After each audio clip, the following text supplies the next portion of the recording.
Bien, el siguiente ejercicio dice de la siguiente forma. Vean que son los que son básicamente los que ya hemos tocado dentro de la parte teórica, ¿sí? Producción de sosa cloro, electrorefinación, electrodepositación. Hay que definir por ahí cuáles serían el ánodo y el cátodo utilizado en estos sistemas. Y hay que tomar en cuenta pues las reacciones interfaciales, ¿no? Lo que está sucediendo en cada uno de los electrodos. Bien, el ejemplo 2 dice, una planta pequeña produce hidróxido de sodio por medio de un proceso electroquímico mediante una solución de cloruro de sodio y va a ser diseñada para tener un consumo energético de 3000 kWh por tonelada de hidróxido de sodio. ¿Sí? El proceso se efectúa utilizando una celda de membrana, vean la figura número 1, es esta de aquí, tenemos acá, figura número 1, ¿sí? Para evitar la formación de hipoclorito de sodio y con electrodos de níquel y titanio modificados como cátodo y ánodo respectivamente. Por experimentos de laboratorio se espera tener una eficiencia para la producción de hidrógeno y cloro de 100 y 93% y producidos a una presión de 1 atmósfera respectivamente, con las siguientes condiciones de operación. Los datos son variables, valores, ¿no? Variables, densidad de corriente, voltaje aplicado por celda, una celda contiene cuántos cánodo y cátodo, el área sumergida del cátodo y la caída de potencial por conexiones, ¿no? Entonces, los valores son 0.5 amperes por centímetro cuadrado, se le aplica a la celda, se le aplica menos 3.5 voltios, tiene un ánodo y un cátodo, tiene un área sumergida de 60 por 60 y la caída de potencial por conexiones es de 0.7. Por ahí nos dan unas notas, ¿no? El pH es igual a menos el logaritmo de la actividad de protones y el pH, el peso molecular del hidróxido de sodio es igual a 40 gramos por mol. Listo, muy bien. Entonces, ¿cuáles son las preguntas de este ejercicio? Bien, primero tenemos el diagrama. Es un diagrama en el cual nos indican que tenemos titanio, bueno, tenemos óxidos mixtos de rutenio e iridio depositados en óxido de titanio y estos a su vez depositados en una placa de titanio. ¿Ok? Y vamos a tener que identificar qué reacción sucede en la parte del ánodo. Y del lado del cátodo, pues nada más nos indican el cloruro de sodio, que es el electrolito, y el níquel, lo cual nos está diciendo que se está llevando a cabo la electrólisis del medio acuoso, ¿no? En este caso, de la solución, el agua, ¿no?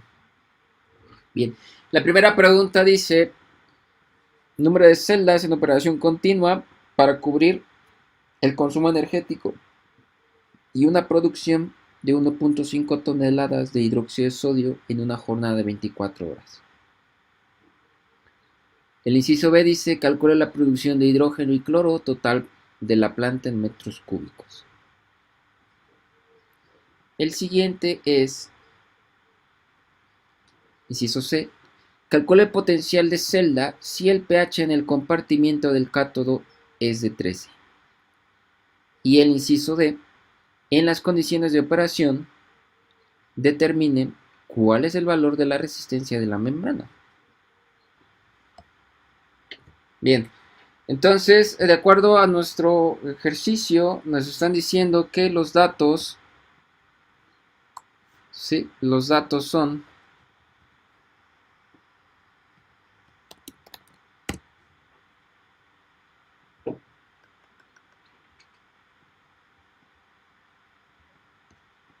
los siguientes. Tenemos que para la densidad de corriente que se está utilizando es de 0.5 amperes por centímetro cuadrado. También se está aplicando un voltaje por celda de menos 3.5 voltios. El área de sumergida o de diseño es 60 por 60, ¿sí? O sea, 3200 centímetros cuadrados. También nos están dando la caída de potencial por conexiones, 0.27 voltios. Para el inciso A, nos están diciendo el número de celdas en operación continua para cubrir el consumo energético y una producción de 1.5 toneladas de hidróxido de sodio en una jornada de 24 horas. Entonces tenemos que el consumo energético tiene que ser de 3000 kWh por tonelada de hidróxido de sodio, y que a su vez debemos de tomar en cuenta que 1.5 toneladas es la producción de la celda, ¿no? También nos están dando la eficiencia del cátodo, la eficiencia catódica, ¿sí? Eficiencia catódica y anódica 100% y 0.93%. De aquí sabemos que cuando hacemos las ecuaciones que describen este proceso, ya lo habíamos visto por ahí en una de las diapositivas que dimos en producción de sosa cloro, era 2 moles de ion cloro más 2 moles de agua, que produce 2 moles de hidróxido de sodio más hidrógeno más cloro. Se transportan dos electrones, ¿no? Entonces es por ello que definimos a Z igual a 2, la constante de Faraday, la R, la temperatura. No nos dan temperatura en este caso, lo tomamos como de 25 grados centígrados.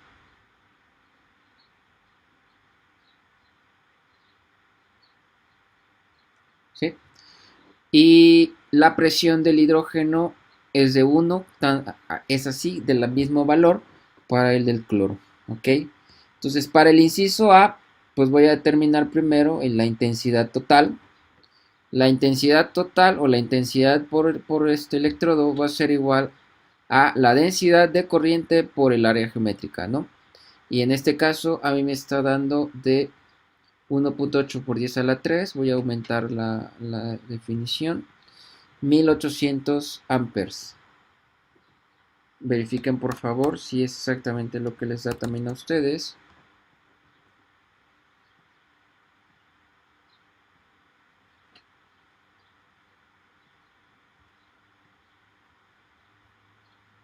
¿Sí? Si les está dando 25 amperes.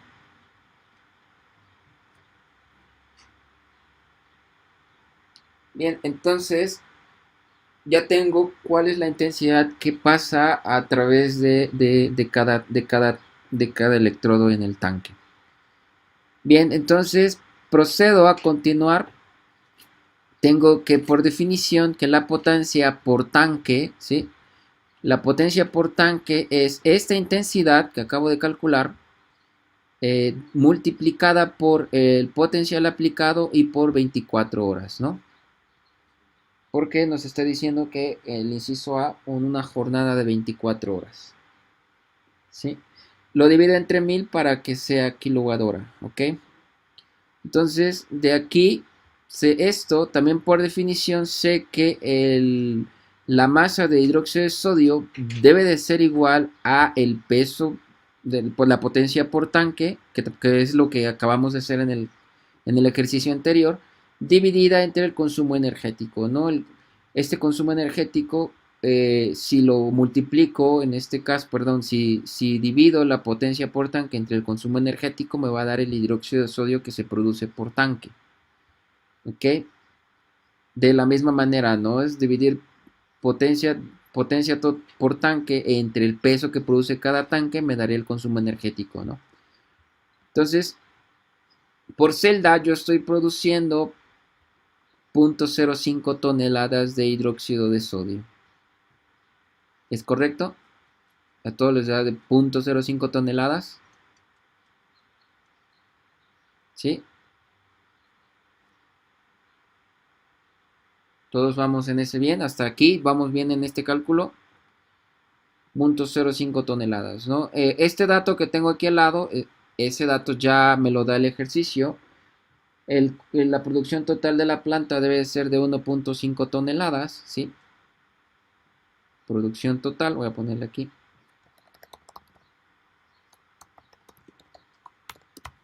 Producción total, 1.5 toneladas de hidróxido de sodio. Es por ello que lo que produce por tanque lo llevo a toneladas, ¿no? Para que sean las unidades congruentes. Entonces, de igual manera, bueno, la potencia por tanque debe de ser de 151.2 kWh, ¿no? Espero que también eso les haya dado el mismo valor. Y ya de aquí, pues, ya tenemos lo que les había comentado. Tenemos el número, la producción total, que nos los está dando el ejercicio. Y también tenemos cuánto produce cada tanque. Entonces, para cubrir la demanda de la producción que tiene de la planta, yo debo de colocar o al menos tener 30 tanques. ¿Sí? Con eso voy a producir yo a garantizar que con 30 tanques yo estoy produciendo 1.5 toneladas. Y el diagrama pues está claro. El diagrama nos está diciendo cómo debemos tener conectados los electrodos. Entonces, en este caso debe de ser deben de estar conectados ya en un arreglo mixto, ¿sí? Porque cada celda, o sea, cada celda que tengo es un ánodo y un cátodo, o sea, es un arreglo monopolar conectado de manera paralela. Pero ya cuando yo quiero conectar todos los demás, ya ahora sí ya es un arreglo mixto.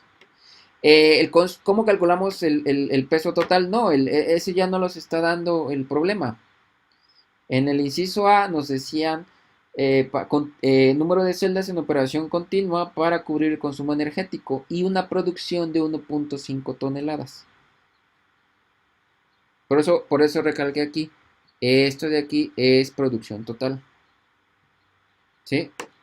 Entonces, 1.5 toneladas. Entonces, al yo tener la producción total y tener cuánto produce por tanque, puedo calcular cuántos tanques necesito tener para producir de 1.5 toneladas. ¿Sí? Entonces yo puedo tener en un arreglo, así como está diseñado el reactor, puedo tener ánodo con todos conectados, ánodo con ánodo, cátodo con cátodo, y como están separados con base en la figura 1, si la recuerdan, pues todos estarán conectados en un arreglo monopolar, ¿no? O sea, 30 de esas celdas. De las que les pongo tanque porque de igual manera cuando tengamos electrorefinación, que calcular el número de tanques es exactamente el mismo. Entonces, tanques o celdas es el mismo, ¿no? Es la misma definición. ¿Dudas hasta aquí? A todos les da de 30 tanques. O sea, 1.5 entre 0.05. ¿Listo? Bien, vamos con el inciso B. El inciso B dice... Sí, entendemos que por tanques es una celda. 30 de esas celdas que les mostraba en la figura 1 deben de estar conectadas. Y eso puede ser un arreglo monopolar.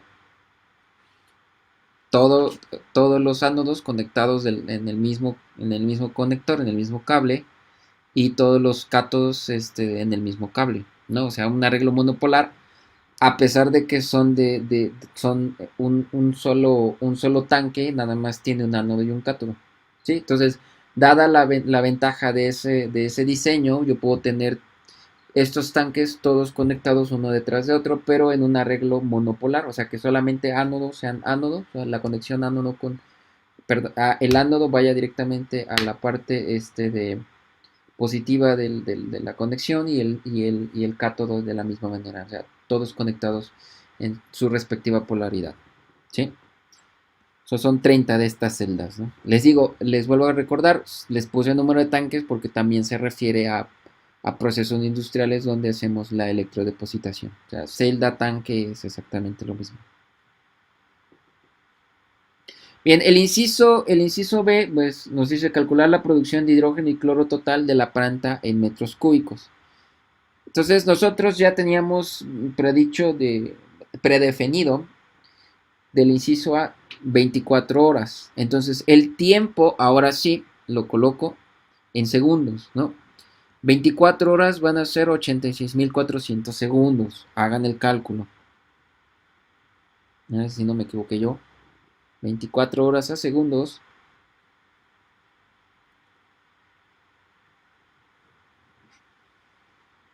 ¿Sí? ¿Sí? 86.400. Muy bien. Entonces, empezamos primero con base en la producción de una sola celda, ¿no? El número de moles producidos de hidrógeno pues es intensidad por tiempo entre Z por F, ¿no? Esto es la producción de hidrógeno que va a llevarse a cabo en el cátodo. Sí, en el cátodo. Entonces, de este valor, como la eficiencia catódica es del 100%, pues el número total de moles producidos de hidrógenos es 805.8. Verifiquen el cálculo.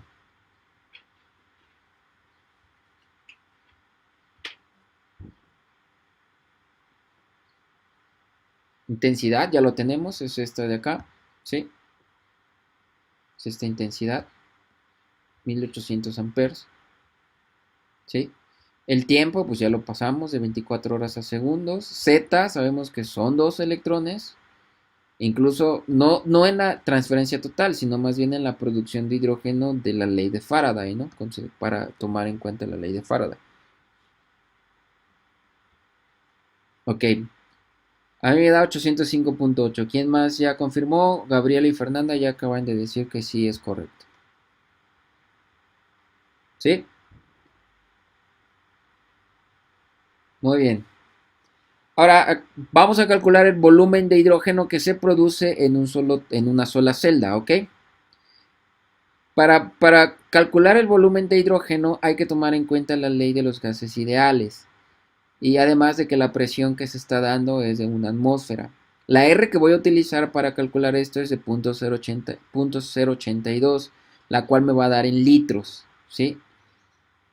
Sustituyo el número de moles producidos de hidrógeno, 805 moles, lo multiplico por la R, 0.082, la temperatura de 25 grados centígrados en grados Kelvin, ¿verdad? Aquí está, 298.15. Y lo divido entre el peso, la presión producida del hidrógeno, ¿no? Entonces, esto de aquí es lo que me está produciendo una celda.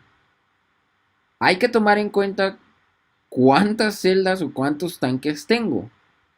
Entonces, es de ahí que multiplico para el volumen total de hidrógeno, multiplico lo que produce cada tanque por el número de tanques. ¿Y cuántos tanques son? 30, ¿no? Entonces, para que nos den el valor antes de este cálculo, voy a poner aquí el volumen de hidrógeno que se produce.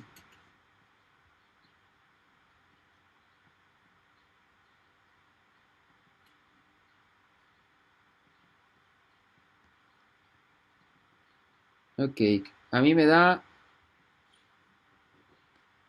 19.701 litros, ¿sí?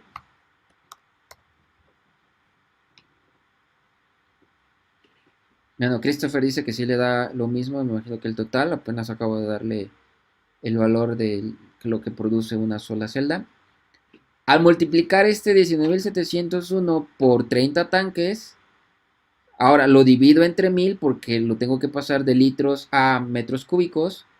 La presión, recuerda Fernanda, es de 1, nos lo dice el ejercicio.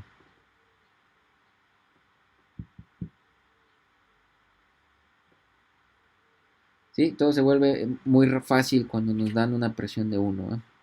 Entonces, el volumen que se produce de hidrógeno por tanque es 19.701. 19.700, a mí me da 19.700.5, ¿no? Ahí está, bien. Una décima después del punto. Son números muy grandes, entonces no tiene caso tomarlo en cuenta. O sea, a mí me da 19.701. Está correcto, Fernanda, no hay ningún problema. Ahora, este volumen lo multiplicas por el número de tanques y ya te está dando ahora sí el volumen total. Lo divido entre 1000, ¿por qué? Porque lo voy a pasar de litros a metros cúbicos. Entonces, el volumen total en metros cúbicos es 586 metros cúbicos. ¿Sí? Verifiquen este cálculo. ¿Sí?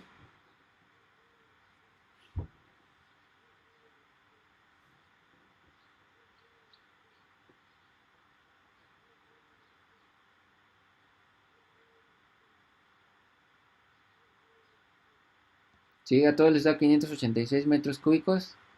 Aquí recuerden que está en litros, ¿eh? Y aquí en este cálculo también está en litros. Vamos a poner valor.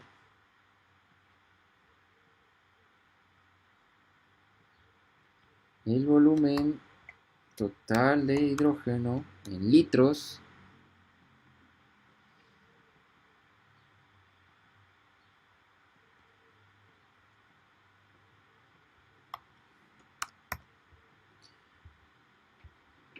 $586,325.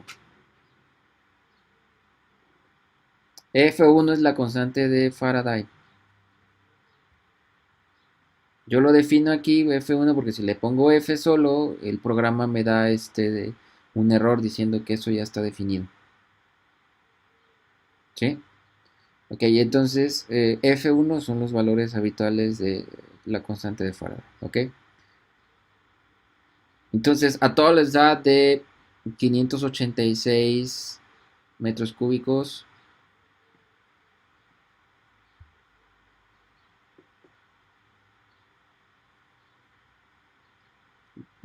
Ok.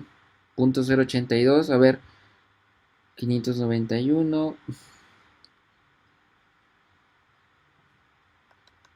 Han de ser por las décimas, pero vamos a corroborar.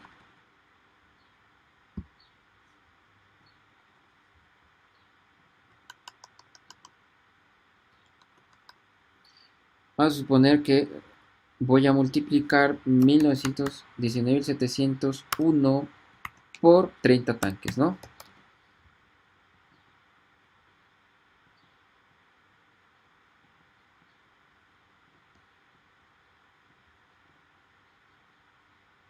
$591,030, ¿verdad?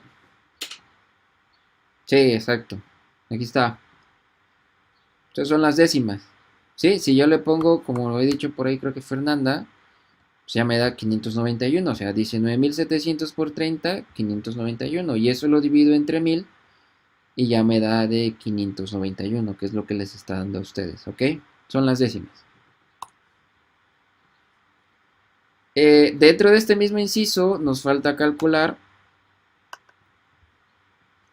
el número de moles de cloro producido. Podemos utilizar de la estequiometría y calcular la relación, ¿sí?, en moles de cloro. Ahora, recuerden que aquí sí hay que afectarlo la eficiencia anódica. La eficiencia anódica nos está diciendo que es de 0.93, ¿sí? Entonces, el número de moles de cloro va a ser igual a la intensidad por la eficiencia anódica por el tiempo entre el número de electrones transferidos por la constante de Faraday. Entonces, con base en esto, cada tanque va a producir, tomando en cuenta que igual para yo calcular ahora el volumen debo de utilizar la ley de los gases ideales, ¿no? Entonces, el volumen de cloro por tanque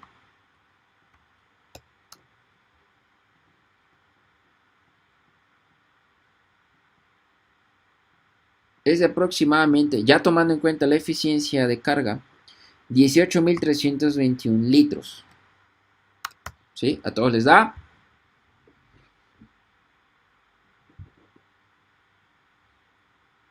La R es la misma, la temperatura es la misma, la presión es exactamente la misma. Lo único que cambió aquí es el número de moles del cloro debido a la eficiencia de carga que se da en el ánodo. ¿Sí? Carlos dice que le da exactamente igual, 118.321 litros.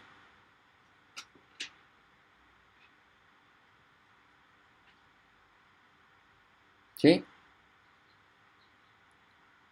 A los demás les da igual. ¿Sí? 18.321.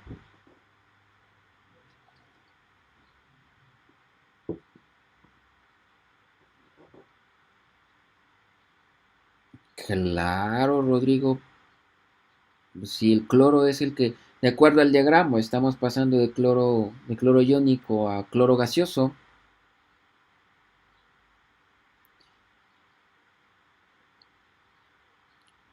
Sí, ya no les puse yo la deducción de la ecuación porque les recordé que ya lo hemos hecho en clases previas. Recuerden que en la oxidación en el ánodo se está llevando a cabo la oxidación del cloro iónico. ¿Sí? Ok. En el diagrama sí está. En el diagrama dice que voy a pasar de cloro iónico a cloro gaseoso, o sea, lo estoy oxidando. Y en el cátodo se está llevando a cabo la electrólisis del cloruro de sodio, o sea, la electrólisis del agua. En este caso, voy a tomar en cuenta que esa reacción de la producción de hidrógeno debe de ser en medio alcalino. Lo hicimos, ese ejercicio lo hicimos, por eso es que yo ya no tomé, ya no les expliqué esta parte, ya partí acerca de la ecuación final. Yo les había dicho que, de acuerdo a la clase pasada, para los procesos de sosa-cloro en una membrana, en una celda de membrana, la reacción global pues, era de 2 moles de ion cloro más 2 moles de agua, que produce 2 moles de hidróxido de sodio más 1 mol de hidrógeno más 1 mol de cloro. ¿Sí? ¿Qué está definiéndose? Bueno, que la reducción del agua hacia hidrógeno se está llevando en medio alcalino, mientras que la del ion cloro no depende del pH. Al sumar esos dos semireacciones ya nos da la reacción global que les acabo de leer. ¿Sí? Entonces, ya tomando en cuenta esto, pues en el ánodo se está oxidando el, el ion cloro. ¿Sí? Mientras que en el cátodo se está produciendo el hidrógeno. Pero en el cátodo también se está produciendo ¿quién? El hidróxido, o sea, el ion oxidrilo. Ok, bueno, vamos a continuar. El volumen total de cloro producido, pues es ahora multiplicar este valor de 18.321 por cuántos tanques tenemos, 30, ¿no? A mí me da de 545, vamos a verlo, ¿sí? 18.321 por 30.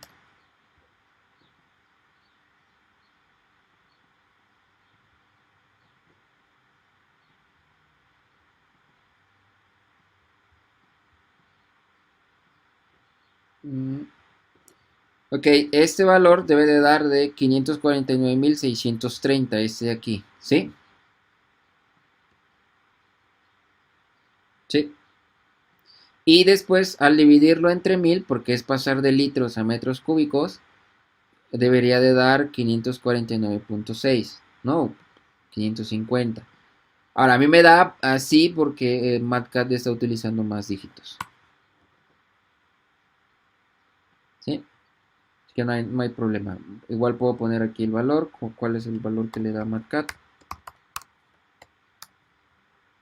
Aquí desde aquí ya está considerando que son 545. 545.282 y al dividirlo entre 1000 lo deja en 545. ¿Ok? Sí, pero es el número de dígitos. Nosotros lo estamos redondeando. Bien, ¿dudas hasta aquí? Esta parte no es difícil, ¿no? Igual podríamos haber igualado moles con moles, ¿no? Y al igualar moles con moles, moles de este con respecto a este, ya tendríamos la ecuación directa, ¿no? Ya tendríamos este valor, ¿sí? De aquí, 805. Si igualamos estos dos o hacemos una relación de moles de hidrógeno a moles de cloro con base en su definición, pues vamos a tener que, hay que afectarlo nada más por la eficiencia anódica, ¿sí? La intensidad es la misma, el tiempo es el mismo, Z es el mismo, F es el mismo,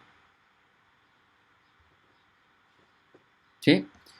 Daniel dice que le da 549. Bueno, ya depende aproximadamente de los dígitos que utilicen. ¿Ok? Entonces, esto es para el inciso B.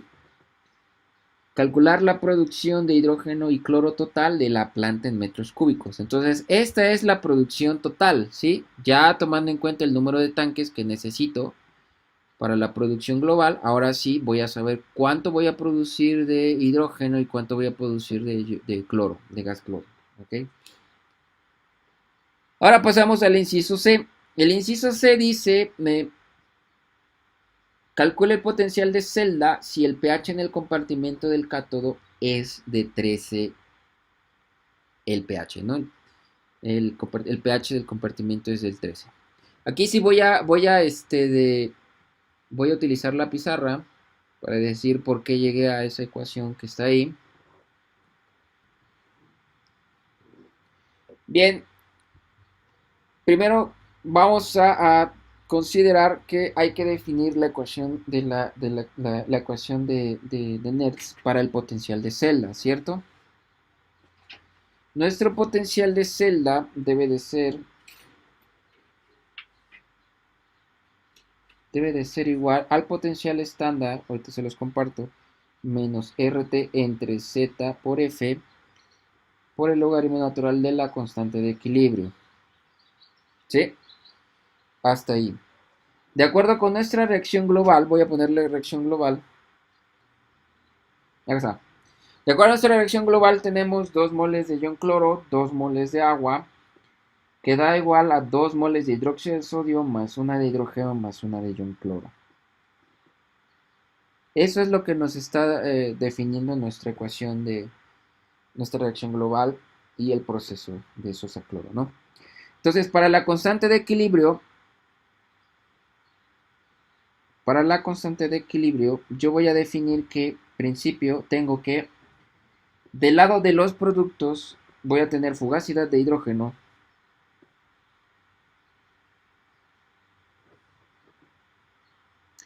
fugacidad del hidrógeno, ¿sí?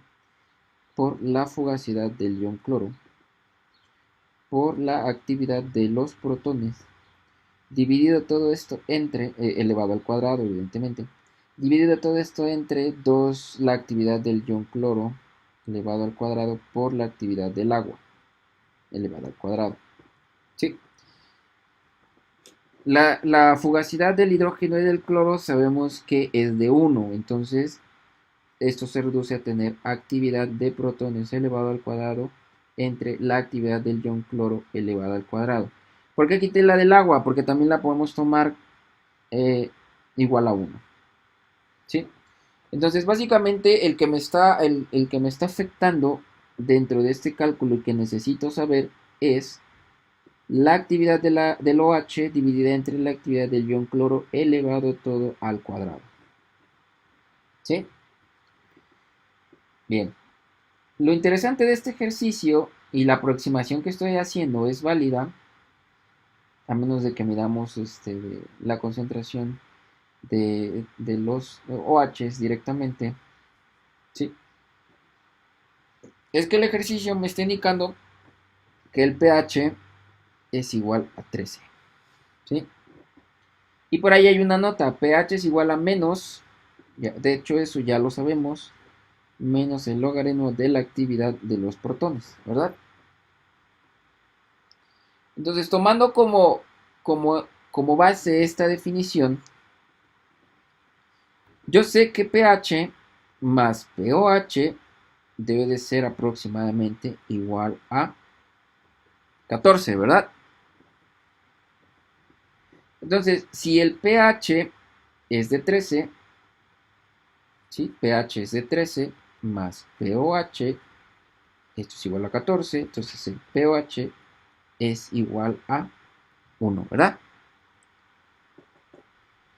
Entonces, aquí nos definieron que el pH es igual a menos el logaritmo de la actividad de protones.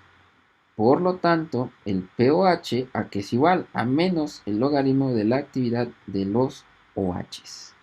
¿Cierto? Entonces, si pH es igual a 1, ¿a qué es igual la actividad de los OHs? Entonces, 10 elevado a la menos 1, pues, ¿cuánto es?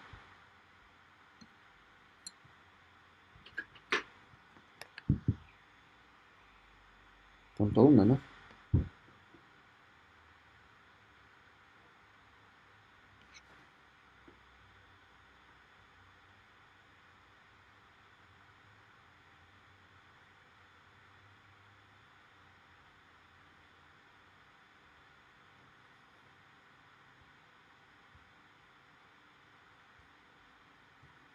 T. Punto 1. Punto 1 es mi actividad. ¿Sí? Punto 1. Muy bien. Entonces, regresando al ejercicio.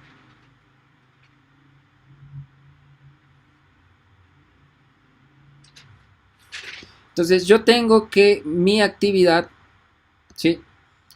Mi actividad de OHs, como lo habíamos dicho, es punto 1, ¿no? Aquí está el punto 1.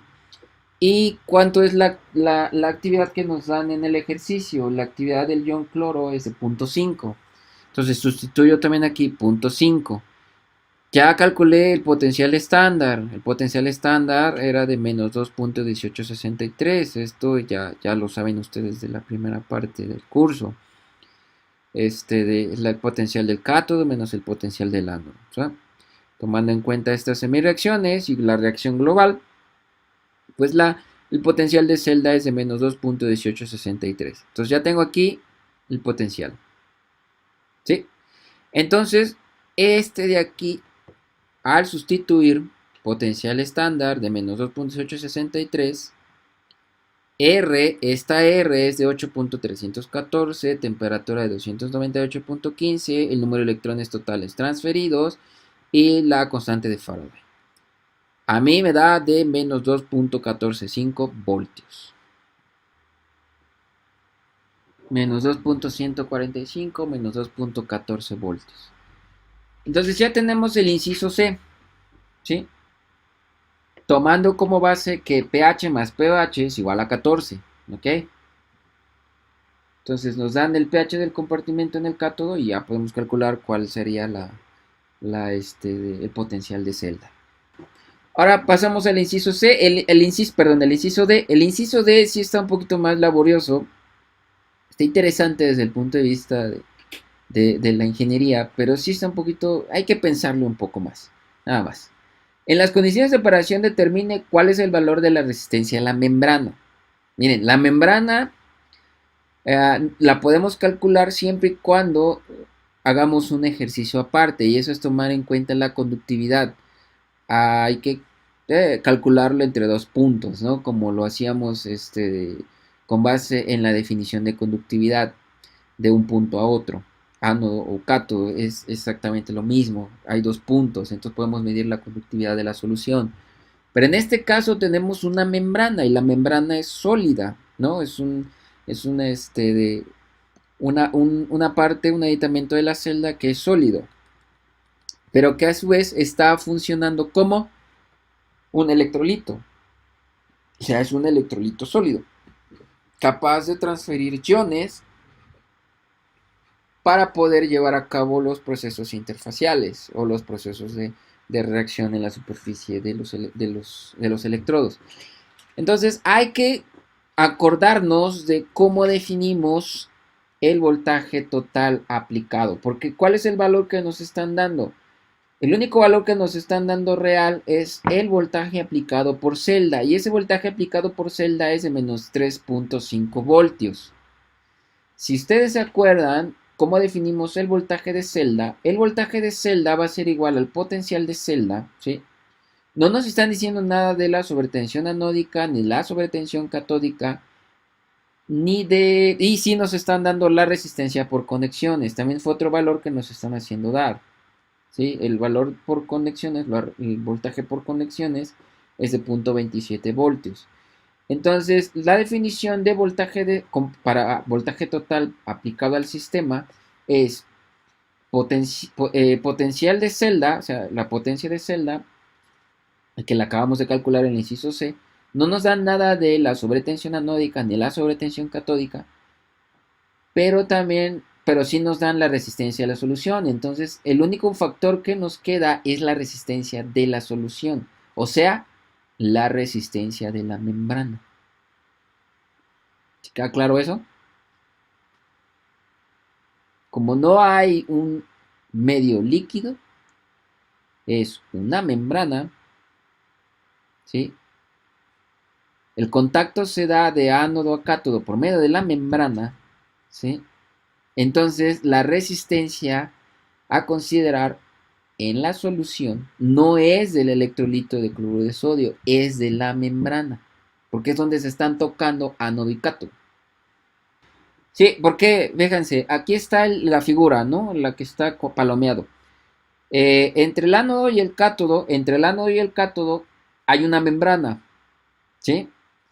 En esa membrana, sí, es donde estoy haciendo el contacto entre el ánodo y el cátodo. O sea, esta membrana es mi electrolito, no la solución que está a los lados. ¿Sí? ¿Sí lo ves, Carla? O Ingrid. ¿Sí? La membrana está entre el ánodo y el cátodo.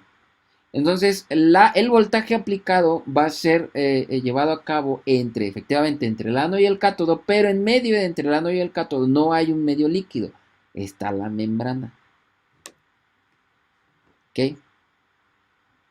Entonces, para eso, de acuerdo a nuestra definición de voltaje de celda, es el voltaje total aplicado, ¿sí?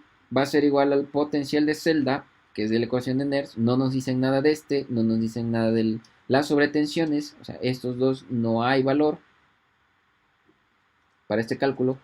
Nos dan la resistencia de conexiones, esto sí, pero esta resistencia de solución no es de la solución del cloruro de sodio como tal, es donde están conectados o donde se están tocando ánodo y cátodo. En este caso, quien está haciendo ese contacto no es la solución, es la membrana. Por eso, esta resistencia de solución ya no es resistencia de solución, es la resistencia a la membrana. Bueno, aclarado esto. Ok, aclarado esto, ahora sí. Esa diferencia de ese voltaje aplicado por celda.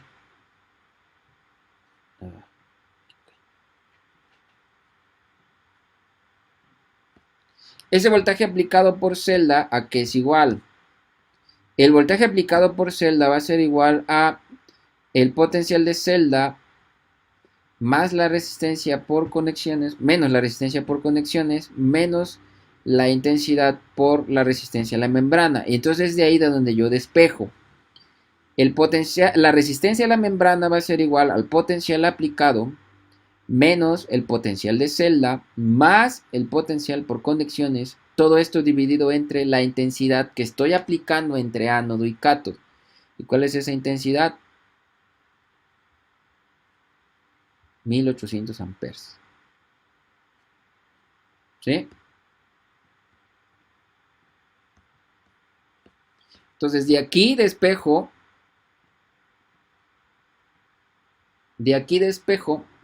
la resistencia a la membrana. ¿Tengo el potencial aplicado? Sí. ¿Tengo el potencial de celda? Lo acabo de calcular. ¿Tengo el potencial por conexiones? Sí, 0.27. Y la intensidad entre ánodo y cátodo de 1800.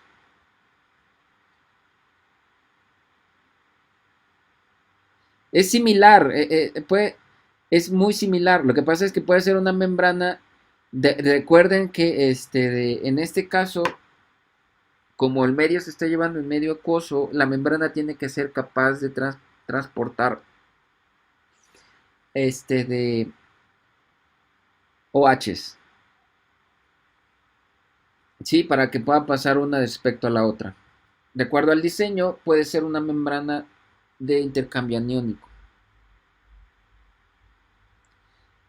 Aquí el valor del potencial absoluto lo podemos sustituir como menos 3.5. Al parecer yo así lo sustituí. Porque al final de cuentas cuando hacemos la suma nos da negativo, ¿no?